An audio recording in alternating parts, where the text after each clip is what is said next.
Isn't it interesting how in this country we are so obsessed with our physical weight as if that's what's creating drag in our lives, as if that's what's holding us down? I don't think that's what the problem is so much. I think for most of us the problem is all the mental weight, all the junk we carry around up here, all those thoughts and ideas and beliefs and behaviors that sabotage our lives. Well, I believe that each one of us lives with our own personal mental heckler. It's a little voice inside your head that talks to you and criticizes you. It's that voice inside your head that says things like, "Sit down, get off the stage, you're a loser." They make more money than you do. They're much more successful than you. You're underqualified, you're underperforming. People don't like you, you're not good enough, you don't fit in. You're just not like everyone else. How many of you would say sometimes even you hear that voice inside your head? Okay, a lot of you are raising your hands. I see some people not raising their hands because they're thinking, I don't have a voice inside my head.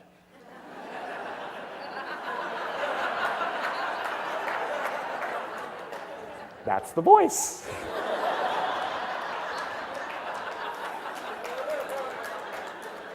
I think we all have this mental heckler, and I'm here today to tell you that your mental heckler is wrong. Why is it in basically the same set of circumstances, some people can thrive while other people flounder? I think a lot of people love that we're in this horrible economy because they have an excuse, because they have something to blame. Well, clearly, these external factors impact our lives, but nothing compared to what goes on internally. We're all going to have our problems, but we make our problems worse by adding the stress and the fear and the anxiety and the freaking out. What laughter and play do is they don't make the problem go away, but they get rid of all the suffering, get rid of all the tension so you can focus. They didn't bring a motivational speaker to talk to us. Instead, they brought in this dean who thought it would be really great to give us a taste of reality. So he sat there in front of us and he said, turn to the person on your left. Turn to the person on your right. In 6 months, one of you will no longer be here. That was his inspirational message.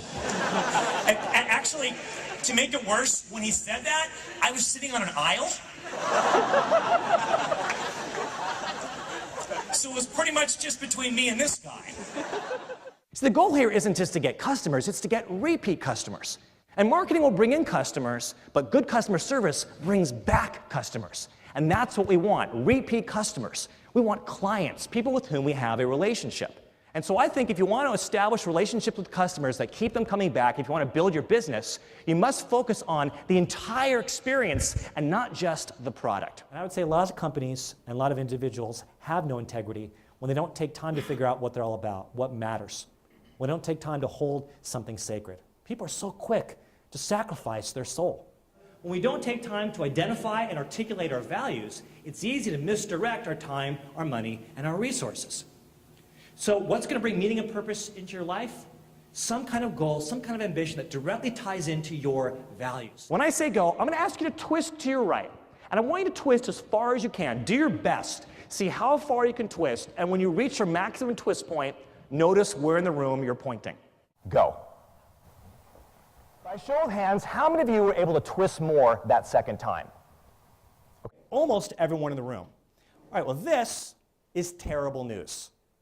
And I'll tell you why. Because that first time, my instructions to you were very specific. I said, do your best.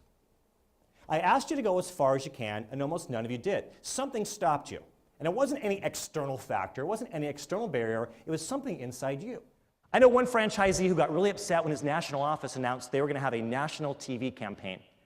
And the reason why it upset him is because he felt that their market was already saturated with their brand, and if they start having commercials for the brand, it's going to invite more franchisees into the territory. So his philosophy about marketing is to keep the whole thing a secret. And this guy's intelligent. He's an attorney. He owns 3 units. His problem isn't intelligence or business sense. His problem is fear. And if you believe that this is the best you can do, if you believe your current sales are the best you can do, when the truth is a lot more, you're the problem. You're the one getting in the way. And I'm not trying to insult you, quite the opposite. You want me to be right. You want it to be your fault. Because if it's your fault, well, then at least you can do something about it. What you do, the difference that you make is deep, it's profound, and it's obvious. And I'm telling you, if you can focus on that part of what you do, everything else will line up, and you're going to have your money, and you're going to have your house, and you're going to have a car, but most importantly, you'll sleep well at night because you know you're making impact.